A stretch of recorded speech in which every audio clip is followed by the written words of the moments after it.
नमस्कार दोस्तों, मैं देवेंद्र साहू स्वागत करता हूं आप सभी का आपके अपने YouTube चैनल देवगीत क्लासेस पर। 102 नंबर का प्रश्न हम लोग पिछले क्लास तक सॉल्व कर चुके थे। उसके आगे के प्रश्न 103 से 110 सॉल्व करना है, लेकिन मैं ये बोला था कि 102 नंबर का जो प्रश्न था उसको मैं पूरा डिटेल से जो बेसिक रूप से बनाया जा सकता है उस रूप में बताया था मैं, लेकिन उतना आपको करने की ज़रूरत नहीं है। प्रश्न को ध्यान से पढ़ते हैं, सिर्फ हम लोग फ्रैक्शन मेथड अर्थात परसेंटेज जो दिया है उसको फ्रैक्शन में चेंज करके कुछ अप्रोच लगाएंगे, एलसीएम का कॉन्सेप्ट ले लेंगे, फिर वहाँ से फिर सॉल्व होने वाला ही है। देखते हैं कैसे कैसे सॉल्व होगा। एक बार प्रश्न को फिर से पढ़ते हैं। प्रश्न क्या लिखा है? केले की कीमत में 30% की वृद्धि के कारण 7.80 रुपये में 3 केले कम उपलब्ध हैं। केले की प्रति दर्जन वर्तमान दर है। देखिए प्रश्न में क्या बोला गया, अगर केले के कीमत में 30% की वृद्धि होती है तो 7.80 रुपये में 3 केले कम आते हैं। उसके बाद आपको ये पूछा गया प्रश्न में कि केले का जो वर्तमान दर है उसका दर्जन में कितना रुपए होगा करके। ठीक, तो ध्यान से सुनिएगा कैसे कैसे प्रश्न बन सकता है। देखिए कितना परसेंटेज बोला गया है, 30% का वृद्धि बोला गया ना, तो मैं सिर्फ परसेंटेज के कॉन्सेप्ट से बना सकता हूँ इसको। कैसे? 30% मतलब कि क्या हो गया आपका 30/100। 30/100 मतलब कि 1 शून्य और 1 शून्य कैंसिल हो गया। इसका अर्थ क्या हुआ 3/10 का, ये जानना जरूरी है। देखिए 10 रुपये में आप किस चीज़ को खरीद के आ रहे हो और अगले बार जब उसको खरीदने गए तो उसमें 30% का वृद्धि मतलब कि 10 रुपये में कितना और बढ़ जाना, 3 रुपये का बढ़ जाना। मतलब कि पहले आप खरीदते थे 10 रुपये में, अब खरीदोगे उसको 13 रुपये में। तो ये ऊपर वाला वैल्यू आपको क्या बताता है, कमी या फिर बढ़ोतरी को बताता है, जबकि ये क्या है उसका पहले का प्राइस था। पहले का प्राइस कितना था? पहले का प्राइस कितना था? 10 रुपये। मान लो 10 रुपये या 10 यूनिट, आपकी इच्छा। अब वर्तमान में कितना हो गया है? 13 रुपये या 13 यूनिट बोला जा सकता है। ये किसकी बात हो रहा है? एक केले का मान लिया, मान लो मैं, ठीक है। एक केले का मूल्य 10 रुपये था। रेट बढ़ने के बाद अब एक केले का मूल्य कितना हो गया है? 13 रुपये हो गया है। ठीक, इतनी बात। अब क्या कर लिया जाए, मैं दोनों का एलसीएम निकाल लेता हूँ। इससे होगा क्या क्या चीज़ थोड़ा सा समझते हैं। दोनों का एलसीएम निकालता हूँ तो दोनों का एलसीएम क्या आता है? 130। आप पकड़ के गए हो 130 रुपये। ध्यान से सुनिए, आप पकड़ के गए हो 130 रुपये और हर एक केले का मूल्य कितना है? 10 रुपये। तो एक केले का मूल्य कितना होगा? 13 रुपये। यही तो होगा 130/10। तो एक केले का मूल्य कितना? 10 रुपये और टोटल आप कितने पकड़ के गए हो? पैसा 130 रुपये। तो क्या निकलेगा? केलों की संख्या निकलेगा। 130 रुपये 10 करोगे तो कितने केले आप खरीद सकते हो? 10 रुपये प्रति केले के हिसाब से। तो ये होगा आपका 130/10। 130/10 मतलब कि 13 केले खरीद सकते हो अगर आपके जेब में 130 रुपये है। अगर एक केले का मूल्य 10 रुपये है तब की बात। ठीक, अब वैसे ही आप बढ़े हुए कीमत के दौरान, ये क्या था? बढ़ा हुआ कीमत चल रहा है। अब जेब में आपके पैसे कितने ही हैं? 130 रुपये ही हैं। अब बढ़ गया है केले का कीमत कितना? 30% मतलब कि 10 से कितना हो गया? 13। तो अब केलों की संख्या क्या आएगी? 130/13 कर दूंगा मैं, तो मेरे को केलों का संख्या मिल जाएगा। जब केले का कीमत हो जा रहा है 13 रुपये, तब आप केले कितने खरीद पाते हो? 10 केले। जब केले का कीमत रहता है 10 रुपये, तब आप केले खरीद पाते थे 13 केले। अब देखो क्या हो गया ऐसा कीमत बढ़ने से। पहले 13 केले खरीद पाते थे, अब खरीद पा रहे हो 10 केले। डिफरेंस कितना का आ गया? 3 का। और प्रश्न में यही चीज़ बोला गया है कि 3 केले कम उपलब्ध हैं। तो 3 केले ही तो कम उपलब्ध हैं, तो इधर को तामझाम करने का ज़रूरत नहीं है, क्योंकि यहाँ पे अंतर कितना आ रहा है? 3 का ही। ध्यान से देखिएगा, प्रश्न में ये बोला गया है कि आपके पास कितना पैसा है? 7.80 रुपये है, लेकिन इसके हिसाब से मेरे पास कितना पैसा है? इसके हिसाब से मेरे पास कितना पैसा है? 130 रुपये। मैं ऐसे माना जब 10 रुपये एक केले का कीमत बढ़ा हुआ कीमत कितना हो जाएगा 13 रुपये। तो इस हिसाब से मेरे पास कितने पैसे हैं बोल रहा हूँ मैं 130 रुपये। लेकिन प्रश्न में ये बोला कि आपके जेब में कितने हैं 7.80 रुपये हैं करके। ठीक है, अब 130 को आपको क्या करने की ज़रूरत है 7.80 रुपये बनाने का। क्यों? क्योंकि प्रश्न में बोला है कि आपके जेब में कितने पैसे हैं 7.80 रुपये। वही पैसे को तो लेके जा रहे हो ना मार्केट में। तो 130 को अगर मैं 7.80 बनाया तो इसके साथ मेरे को गुना करना पड़ेगा 7.80 बटे 130 का, तभी तो 130 और 130 कैंसल आउट हो जाएंगे। अब जब मैं यहाँ पे 7.80 बटे 130 का गुना किया हूँ तो यहाँ पर भी मेरे को सेम अमाउंट का क्या करना पड़ेगा गुना करना पड़ेगा। इससे क्या होगा आपका 13 गुना 7.80 बटे 130 करने से ये बढ़ा हुआ कीमत है। अब इधर मत करो क्योंकि आपको यही चाहिए ना, प्रश्न में यही बोला गया है कि बढ़े हुए कीमत का वर्तमान दर क्या है दर्जन में बोला जा रहा है। अब दर्जन में बोला जा रहा है, एक केले का मूल्य 13 रुपये बोले थे या 13 यूनिट करके जा सकते हो। यहाँ पे 10 रुपये की जगह क्या लिख सकते हो 10 यूनिट, 13 रुपये की जगह क्या लिख सकते हो 13 यूनिट। ठीक, 13 यूनिट गुना 7.80 बटे 130, ये क्या हो गया एक केले का मूल्य चल रहा है ना, एक केले का वर्तमान दर निकल गया अब इससे। लेकिन आपको एक केले का थोड़ी पूछा, वो कितने केले का पूछा है 1 दर्जन केले का। 1 दर्जन केला मतलब कि 12 केला। तो यहाँ पे गुना क्या करना पड़ेगा मेरे को 12 का। अब देखो इतना बड़ा मैं सॉल्यूशन आपको दिया था वो यहाँ तक सीमित हो गया, आपको कुछ करने की ज़रूरत नहीं है। केले की वर्तमान दर को आप कैसे सॉल्व कर सकते हो 13 into 7.80 13 into 7.80 divided by 130 into 12, इस रूप में सॉल्व किया जा सकता है। तो क्या क्या आंसर बनने वाला है देखते हैं। 13 गुना 7.80 को क्या लिख डालिए 780 बटे, अब दशमलव के बाद 2 अंक है तो नीचे में क्या करना पड़ेगा 2 शून्य आपको बढ़ाना पड़ेगा। ठीक, क्या किया मैं देखो 13 इंटू यहाँ का 0 के साथ मिल लेगा ऊपर का 2 जीरो, तो 2 जीरो करके ये 3 जीरो हो गया। 3 जीरो को मैं किस रूप में लिख दिया 1000 के रूप में लिख दिया, गुना 12, ये 13 इससे कैंसिल आउट हो गया। अपने पास क्या बचा, ये कैंसिल आउट हुआ इससे। देखो नीचे में मैं बचा दिया 100 करके, मेरे को कुछ करने की जरूरत नहीं है, मैं सिर्फ 12 का गुना करूँगा 78 से। जो आंसर आएगा उसमें मैं दशमलव के बाद 2 अंक प्राप्त करूँगा, या फिर ये बोलिए कि इकाई और दहाई अंक के बाद क्या कर लूँगा मैं दशमलव लगा लूँगा। तो क्या आ जाएगा 12 ठेप 96 का 6, 80 लगा 9, 12 सत्ते 84, 84 और 9 कितना हो जाएगा 93। ठीक है 93। अब मैं बोला ना यहाँ पे नीचे में क्या है 2 शून्य हैं, तो 1 2 अंक के बाद क्या कर दीजिए आप दशमलव लगा दीजिए, आपके पास आंसर मिल गया है 9.36। ठीक है, तो ये सब मेथड आपको बनाने के लिए एलसीएम आना चाहिए, फ्रैक्शन का कॉन्सेप्ट आना चाहिए, और जो पहले बताया था वो बेसिक मेथड था, लंबा था सॉल्यूशन। आप किसी भी प्रश्न को कई प्रकार से सॉल्व कर सकते हो। कैसे सॉल्व कर पाओगे कई प्रकार से, जब तक आप प्रैक्टिस नहीं करोगे तब तक कई मेथड आपके दिमाग में नहीं घुसेंगे। इसलिए धीरे धीरे पढ़ते जाइए। मैं इस पूरे क्वेश्चन को बताने के बाद पूरे एप्टीट्यूड का जितना भी आपका चैप्टर है उसको धीरे धीरे कवर करते जाऊँगा। स्क्रीनशॉट लेंगे, आगे बढ़ेंगे।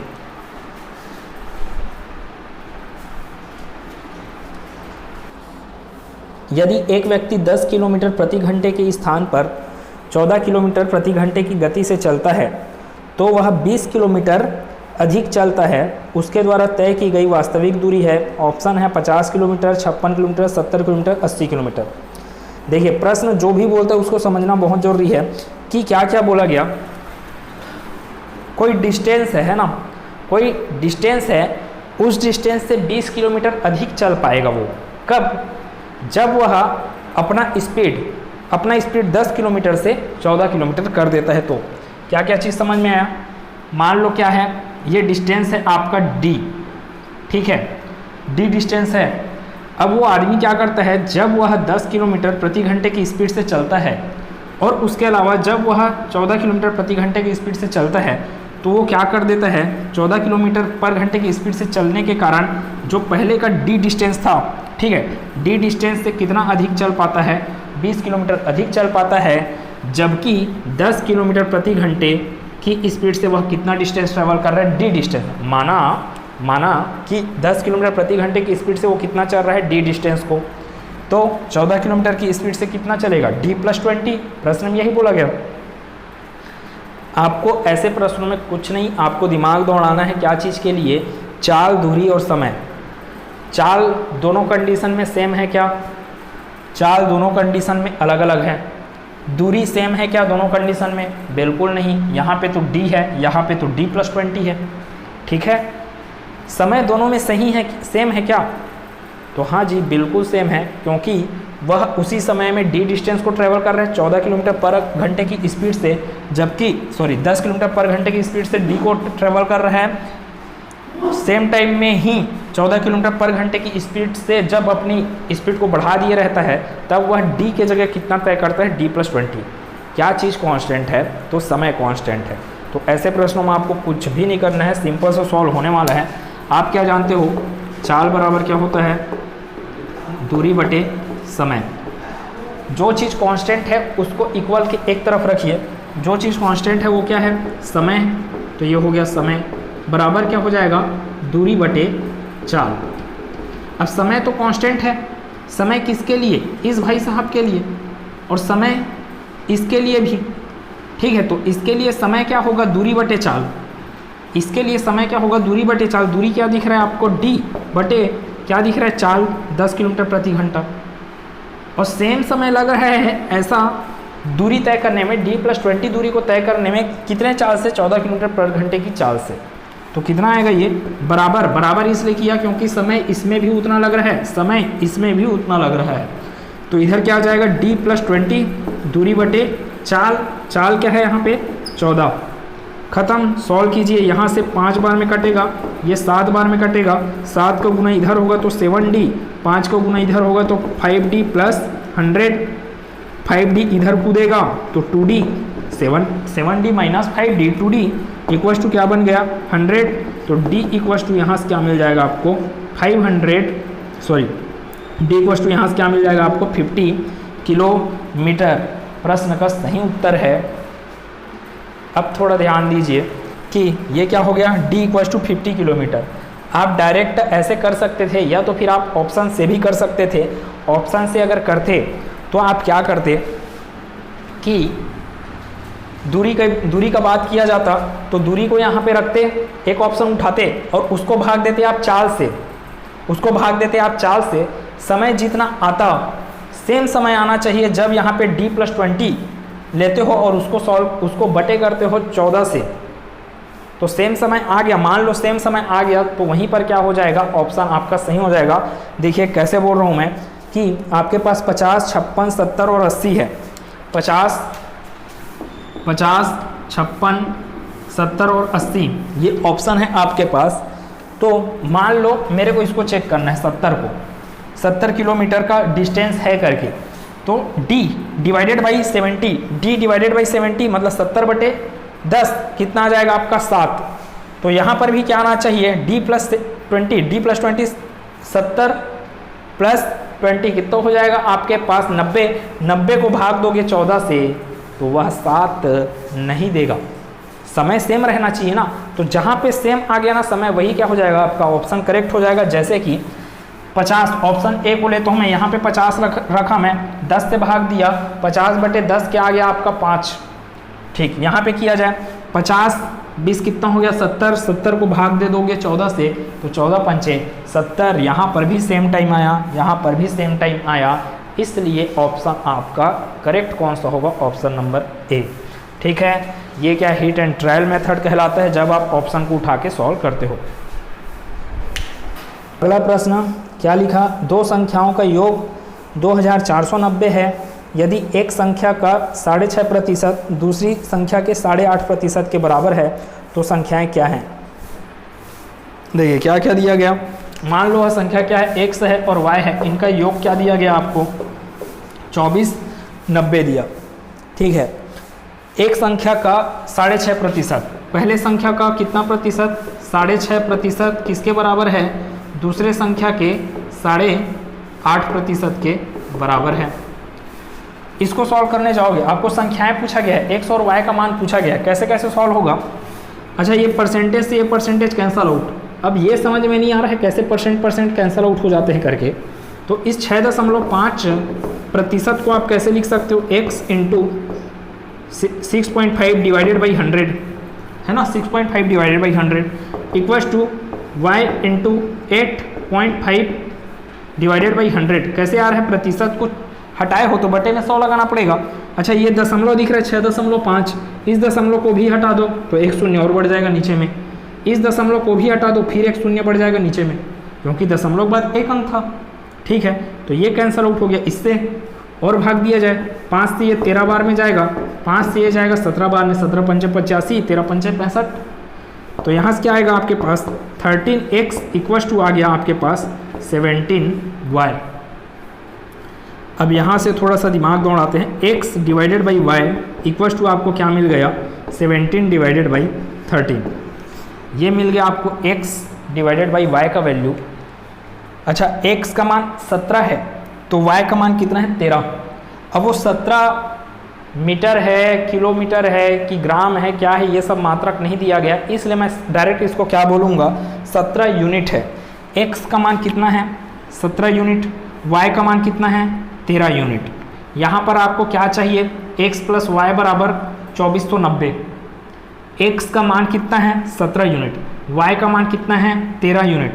मान लो मैं यूनिट को जोड़ रहा हूँ तो 17 प्लस 13 कितना आ गया आपके पास 30 यूनिट, 30 यूनिट। तो 30 यूनिट के बराबर कितना आया है आपके पास 2490। 30 यूनिट के बराबर कितना आ गया, 30 यूनिट के बराबर क्या है 2490।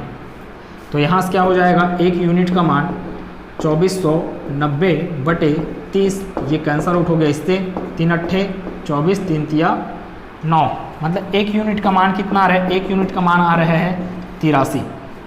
अब ये तो एक यूनिट का मान था 83, आप भाई साहब आपको क्या मिला है, x का मान कितना मिला है 17 यूनिट, तो x का मान कितना है 17 यूनिट। 17 यूनिट मतलब कि 17 गुना एक यूनिट का मान 83, तो ये हो गया 17 गुना 83।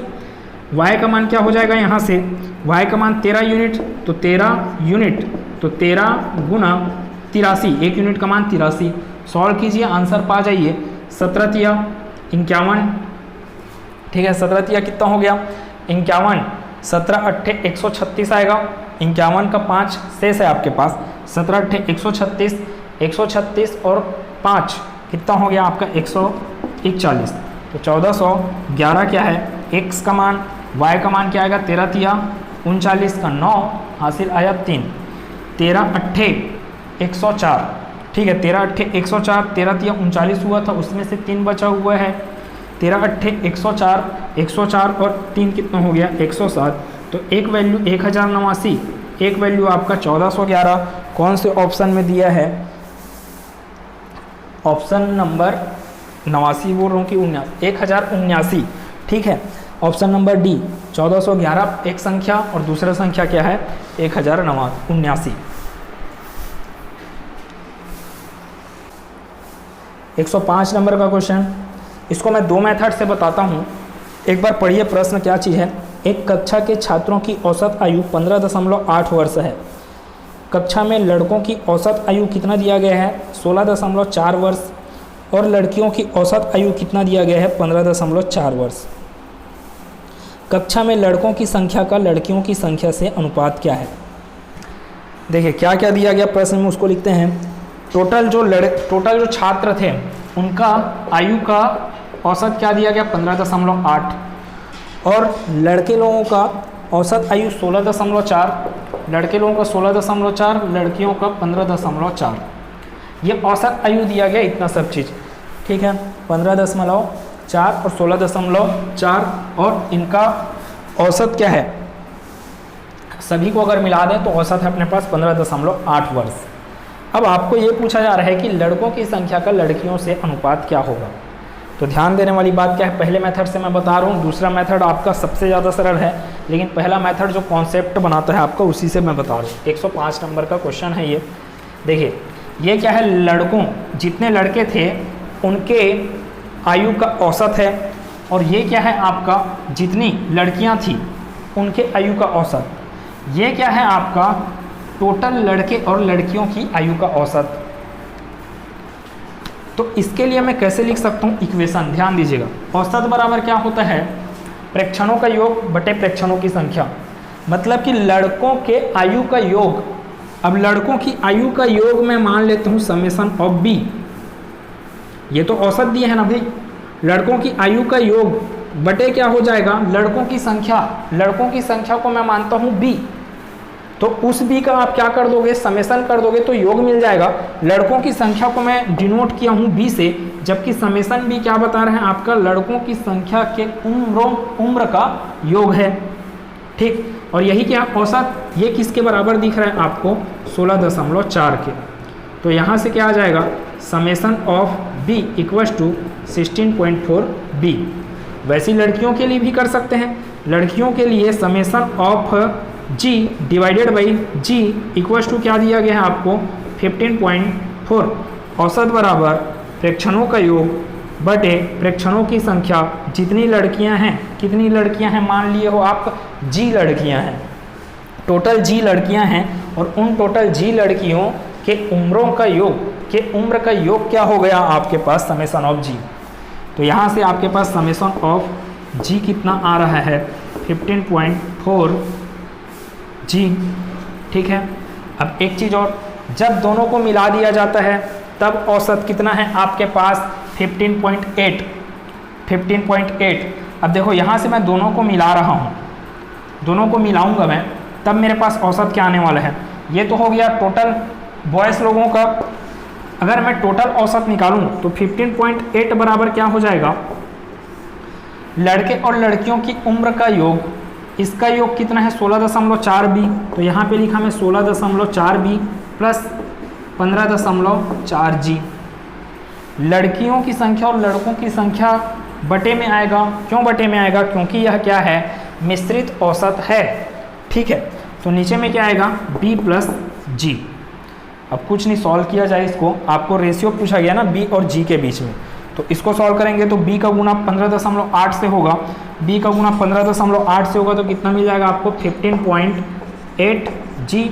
वैसी सॉरी b ना, फिर वैसी g का गुना करेंगे तो भी क्या आएगा, 15.8 जी इक्वल्स टू क्या बनेगा अपने पास, 16.4 b प्लस 15.4 जी। ठीक है, अब आप एक तरफ कर लीजिए सभी चीज़ों को, क्या क्या लिखा है वहाँ पे।